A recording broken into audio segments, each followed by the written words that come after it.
Se vuol ballare figlio con figlio, se vuol ballare signor con figlio, il chitarrino le suonerò, il chitarrino le suonerò, sì, le suonerò, sì, le suonerò.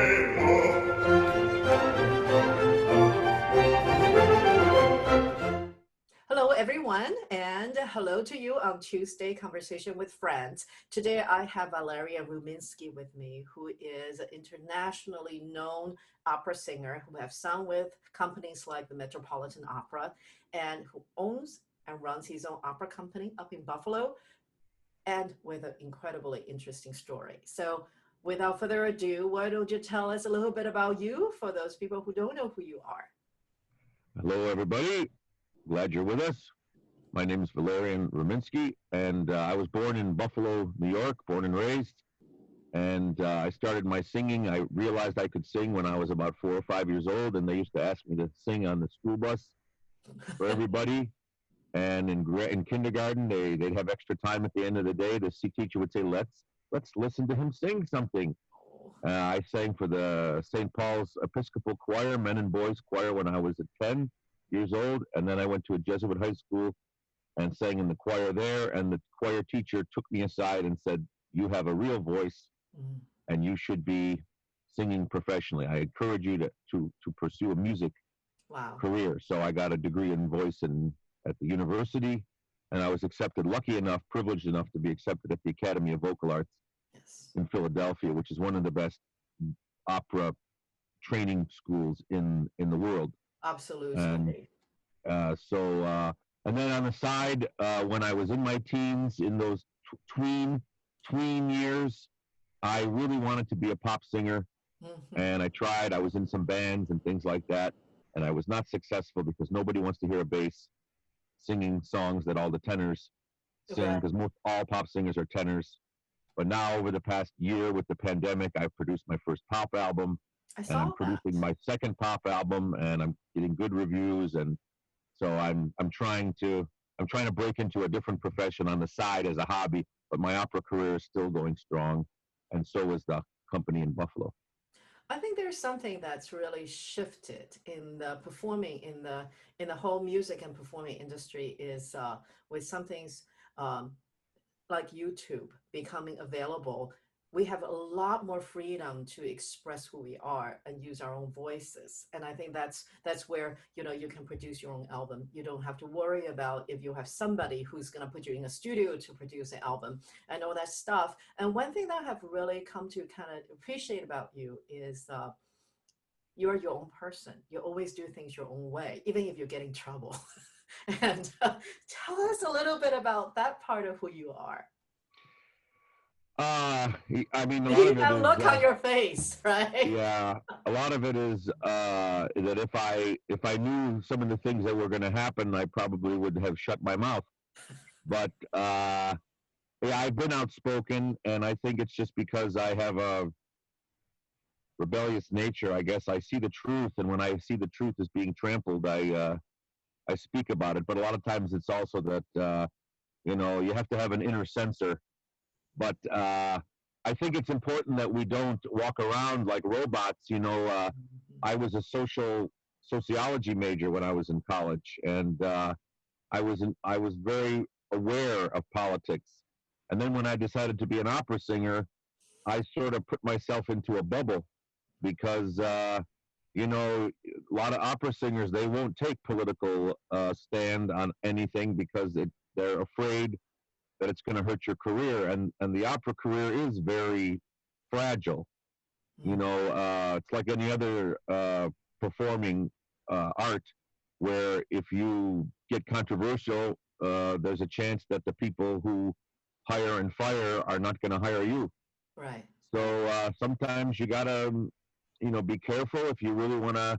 If you've got a wife and children and all that, and you have a career, you have to put food on the table, and you got to pay for the mortgage.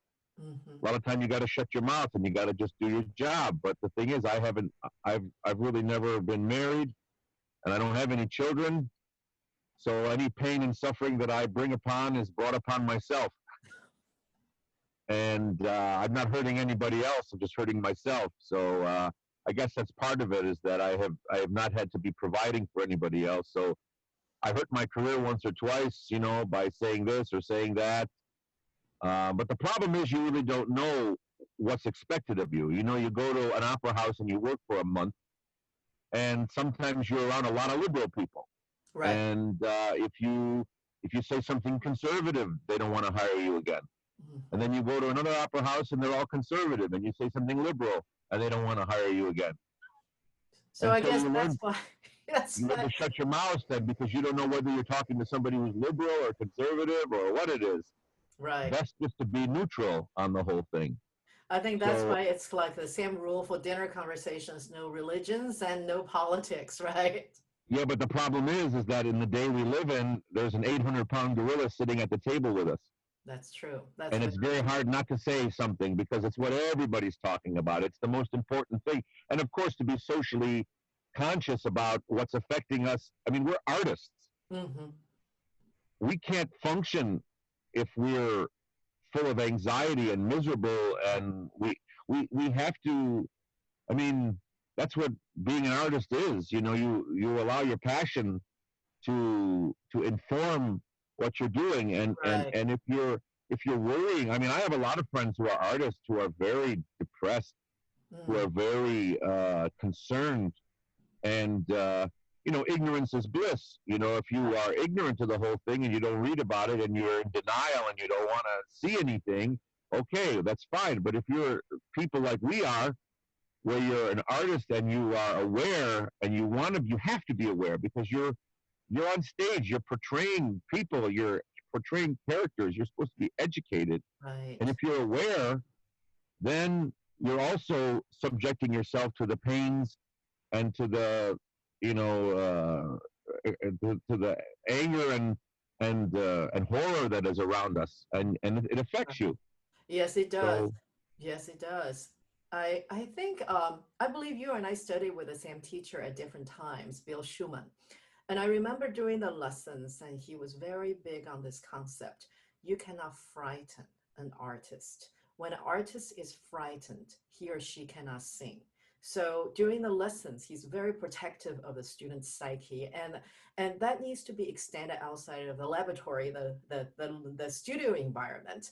And so, which kind of leads me to the question of what inspired you and what carried you from being a pure performer to being an administrator, because you started your own opera company up in Buffalo. hmm That's a, uh, that is not the same as being an artist. There's a lot more to it now. well, it was half opportunity and half inspiration, Mhm. or legacy. I'd say legacy more Okay. than inspiration, because my teacher that from college that got me going and took me to AVA and got me to audition for AVA and shaped me. He was the teacher that took me from being uh, something to being something decent. I understand. Bill Schumann took me from being something decent to being something very good. Hmm. The teachers can take you from nothing to something, and then from something to something good.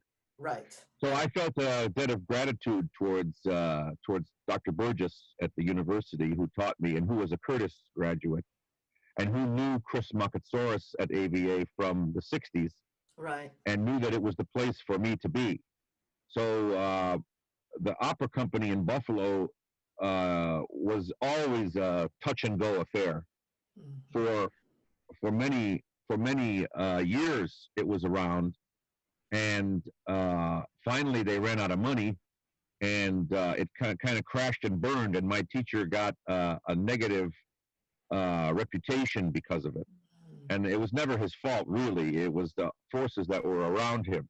So I always felt it was my legacy to pick up where he left off, because there was no real professional opera company in Buffalo Hmm. after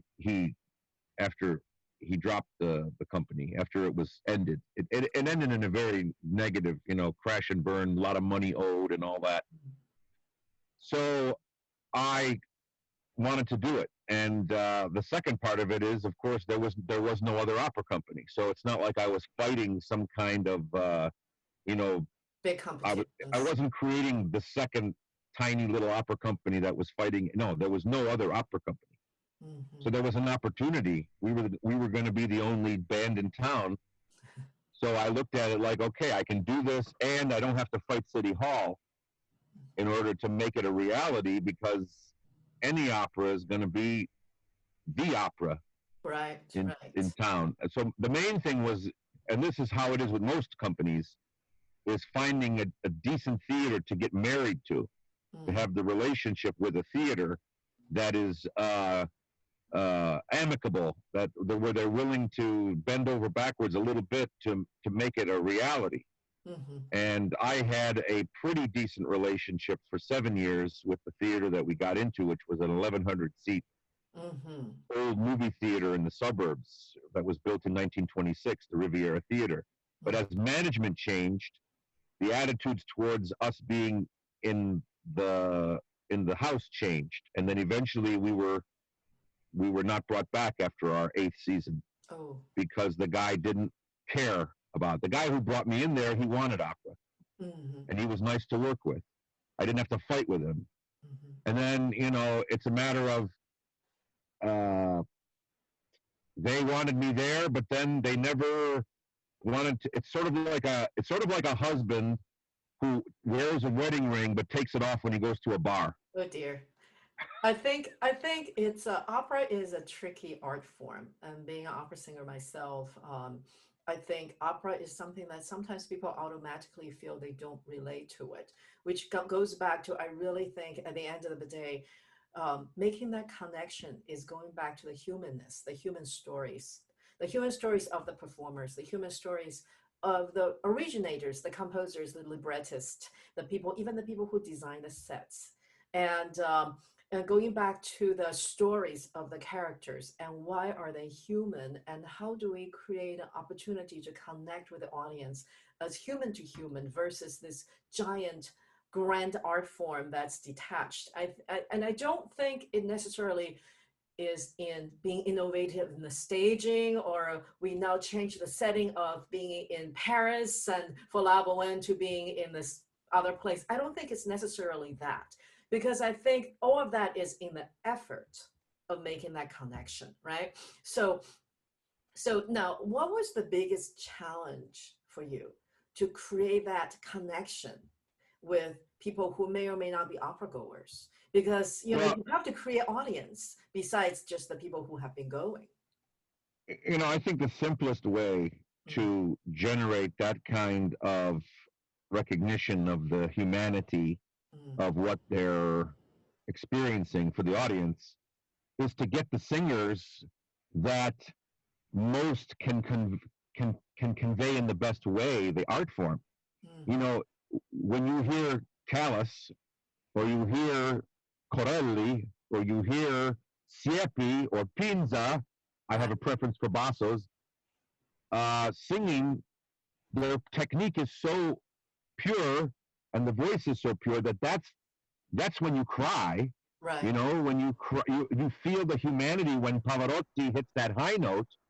Why? Because you're hearing the essence of his humanity, right, because he's gotten the technique out of the way. The right. problem with the other operas, you can have the most beautiful production in the world, and then if you scrimp and save and get local singers who don't have the technical ability to be able to convey what Mr. Puccini or what Mr. Mozart has written, the audience is going to sit there and they're going to, like, I don't want to hear this person. This Mhm, person is a fake opera singer. This person's trying to sing opera. But when I hire people, I make sure I'm getting those singers that are touching me, because mhm. they got it.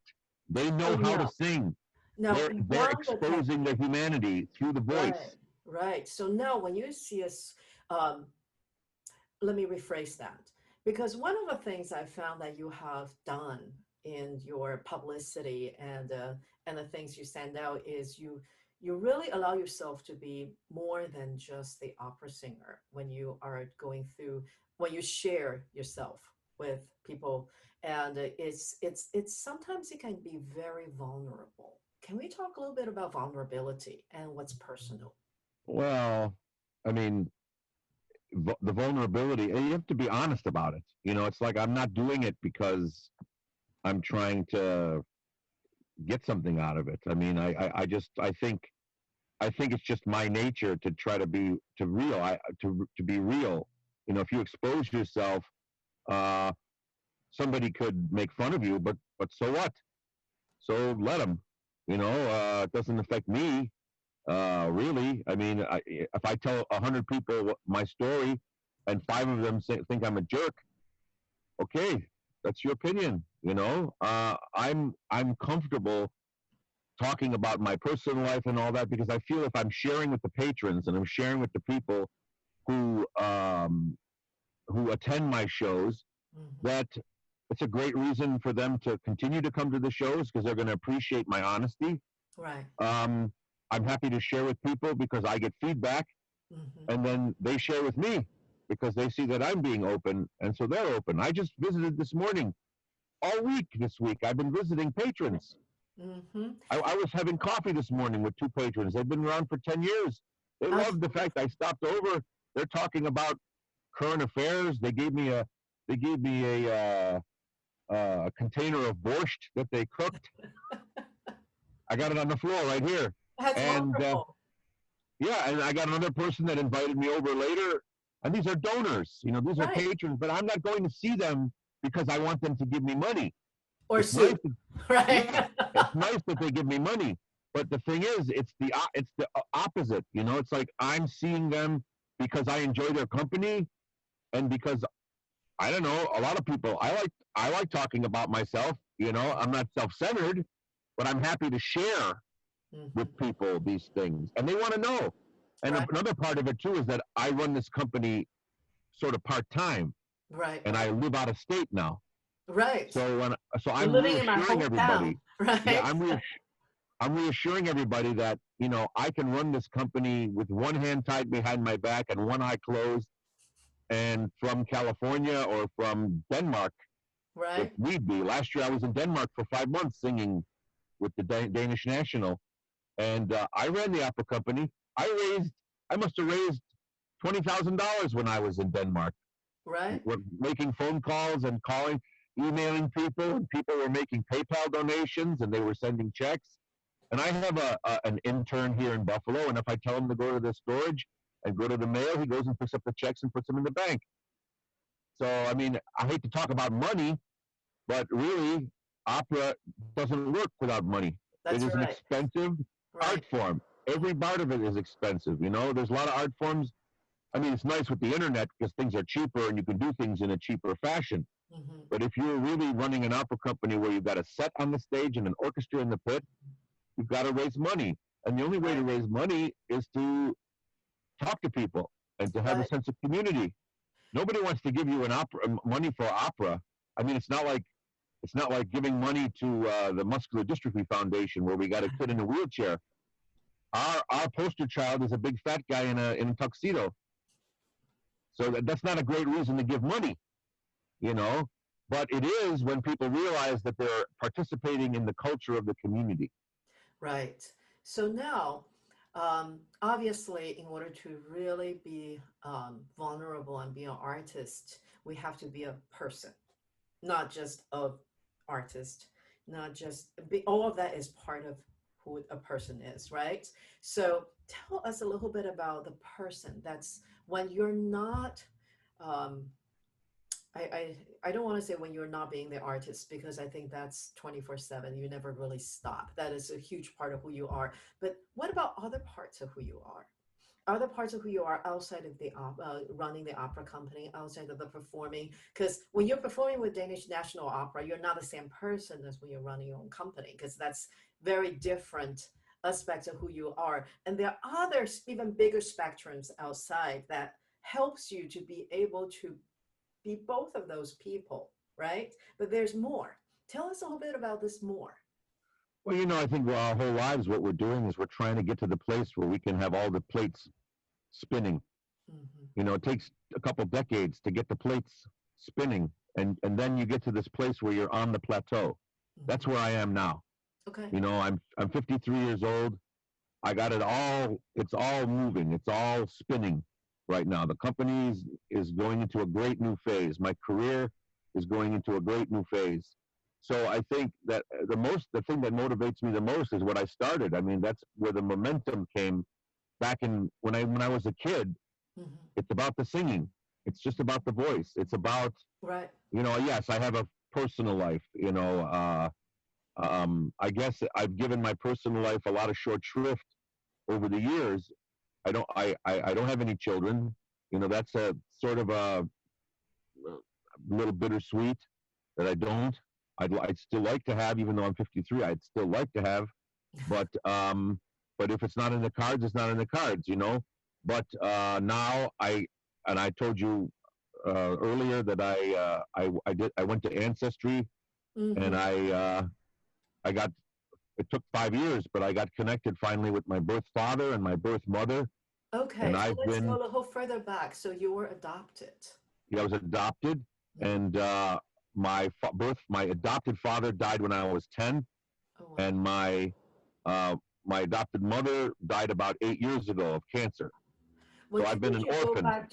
didn't you go back to Buffalo initially and started the company so you could be near her and take care of her as part of the reason? Well, yeah, sure. So she got cancer back in 2011, Mhm. uh, 2010, and was already starting the opera company, but that was a bigger incentive for me to stay closer to home. And I was lucky enough that the Toronto Opera hired me Mhm. because that was a commute.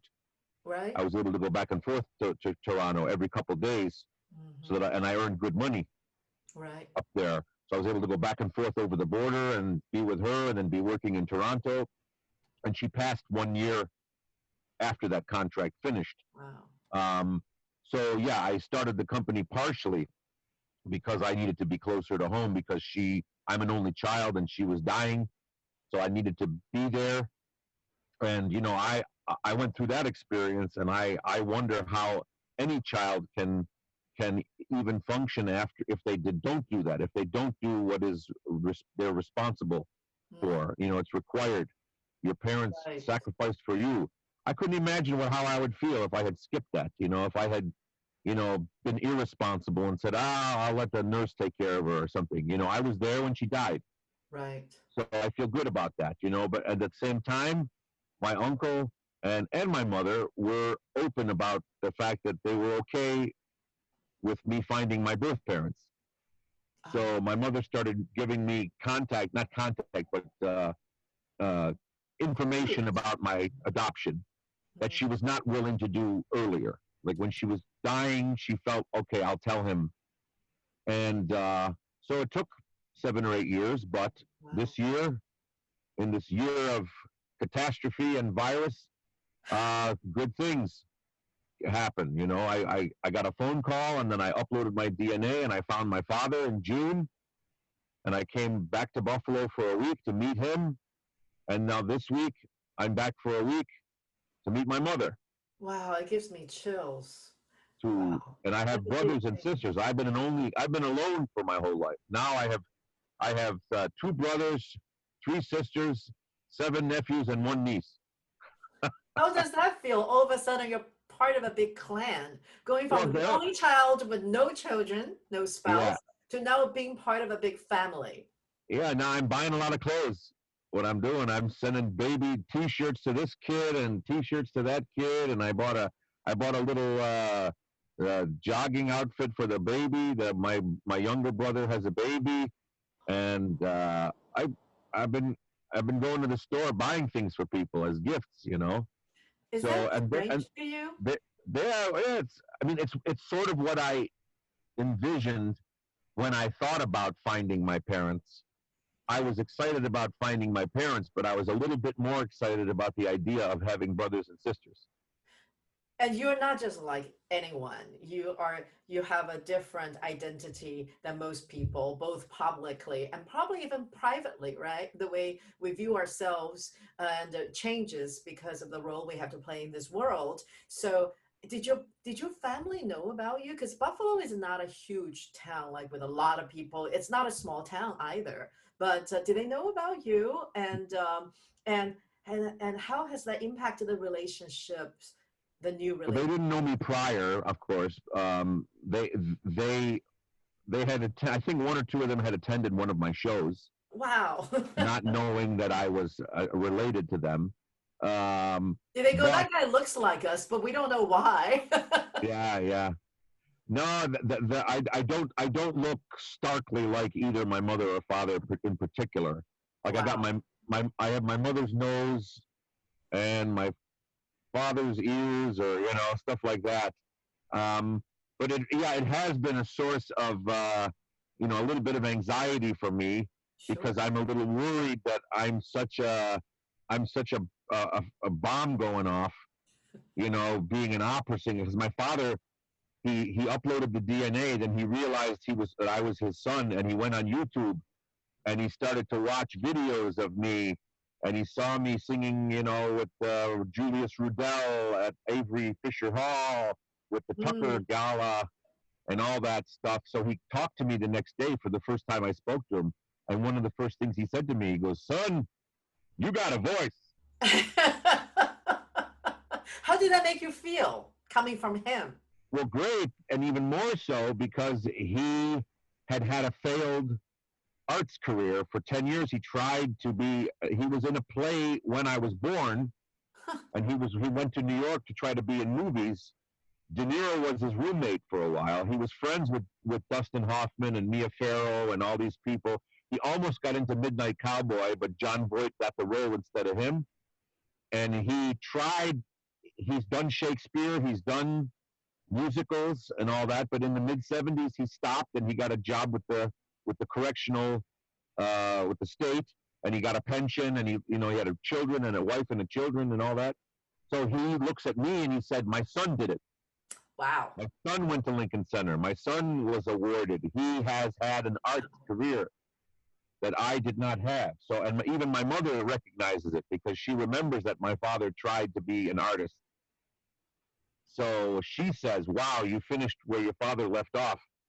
That is incredible. And that must Yeah. be really reaffirming, because I think as artists, we go through the process of trying to figure out, and at different points, we continuously try to figure out why we are doing this, because this is not an easy journey. Even if you're successful, it's not easy. So we have this continual pondering of why are we doing this, right? So now having that moment of connection with your father and having him share this with you,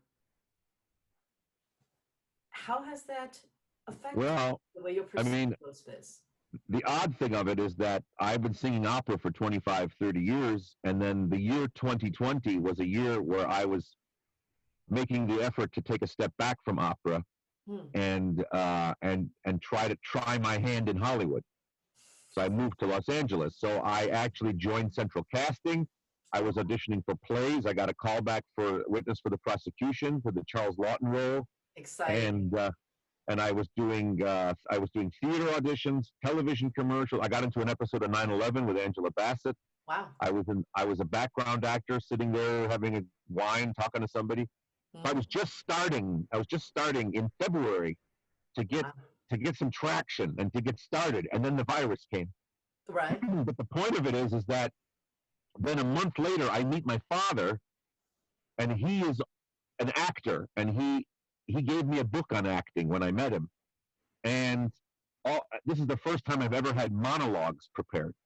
Like my Wow. whole life, I prepared a Shakespeare monologue, and I prepared a monologue from a Frank Capra film called The Lost Horizons. Wow. And I was doing that when I was in Los Angeles. So all of a sudden now I have a father who can teach me about acting right when I'm trying to act, and it's just so serendipitous. Well, that's the exact word that came to my mind.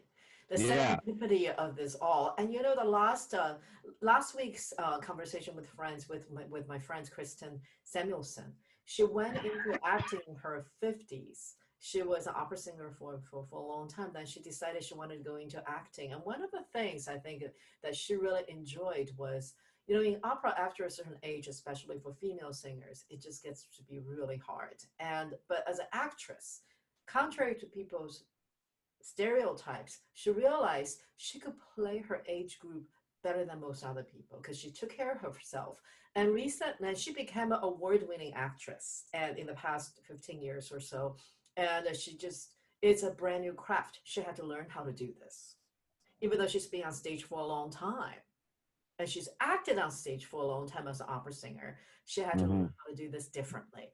And she just produced her own movie, which has been making the circuit for the film festivals and winning best films. And she ended up being she ended up writing for the film herself and winning as a writer, and won the best actress 8 times with this. And it's just I think I really admire what you're doing. And I think this is really something like something that just happens at the right time in your life with a connection with your father, with the way the world is changing. Because I find that even with classical music, even with live performance, we are now doing more and more live streaming versus in a theater, which can be a plus, could be a minus, can be a plus, but we are all becoming um, artists who are in front of the cameras, who are on screens, versus in the past, if you're an opera singer, unless you become one of those people who are broadcasted on a regular basis, we're stage performers, we're live stage performers. Things have changed. So now it makes sense for you to go into this other parts of who you are as a performer and then to discover that connection with your father. That's Mm. incredible. Yeah, I think there's a lot of people out there who are sort of opera snobs, who think that an opera singer, they got to wear the cravat and they got to, act like an opera singer, and that's all they should do is opera. I even doing the pop music that I'm doing. So when the pandemic started, I was just starting to learn the Logic program with my Oh yeah, iMac. yeah, yeah. Right, right. So then over the past 6 months, I'm just finishing my second pop CD, All of Us, which is a statement on what's happening in the world as well.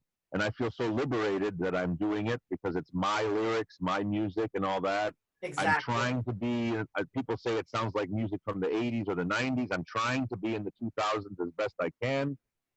But People you are, the you one know? danger of it is that I'm singing with a pop voice as opposed to my operatic voice.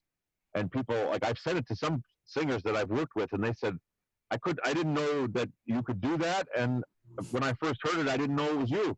It sounds good. I listened to it. It sounds really good. I'm so glad Thank you. you don't sound like an opera singer when you do that genre because that's the last thing we really want to hear as listeners, right? Even as opera singers, when we listen to pop music, we don't want to hear somebody who's in between, It right? sounds horrible. It's just Yeah, not I know. right.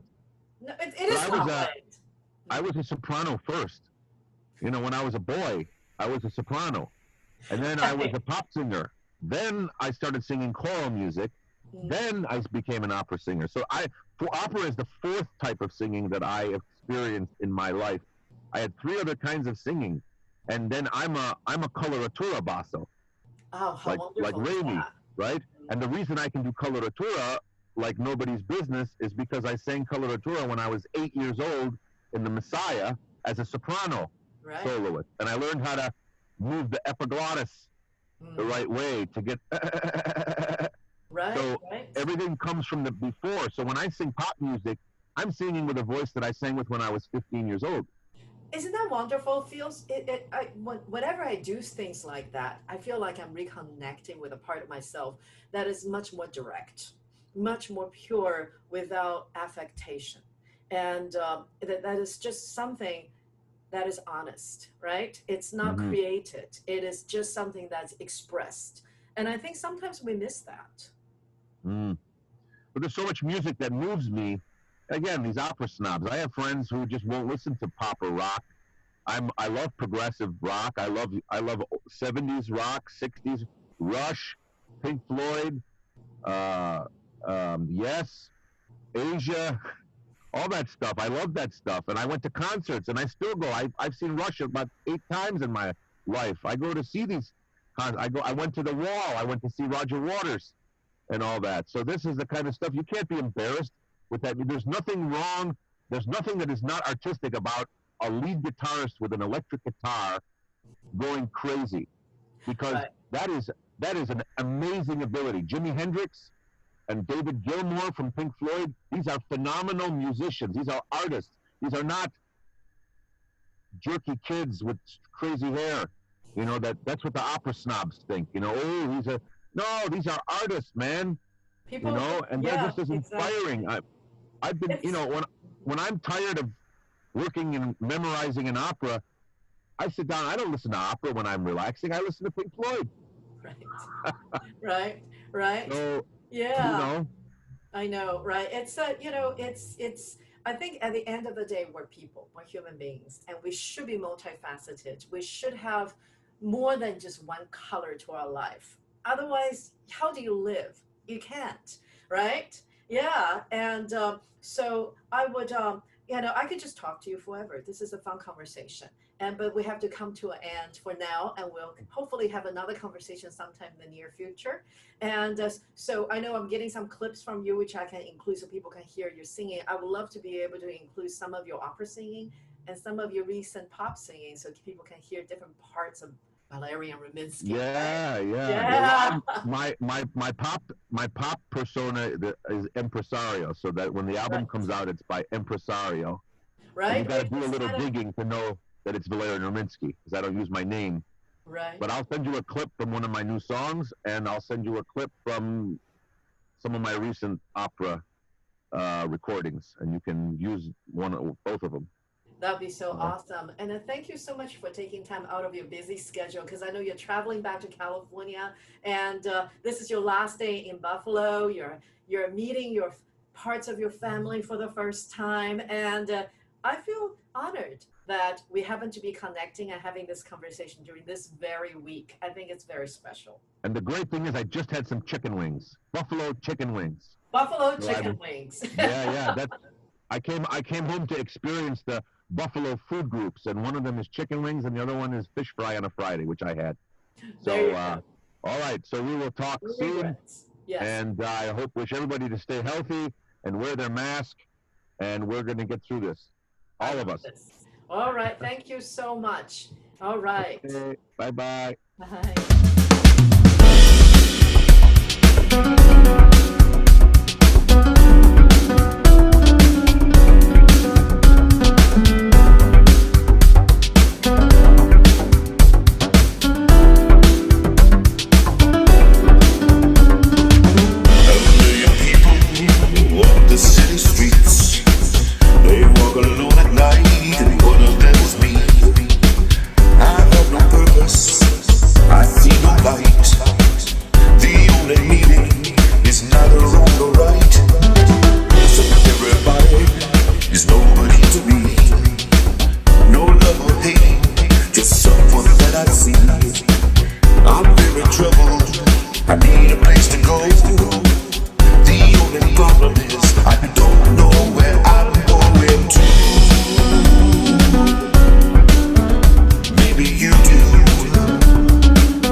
Maybe you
road, so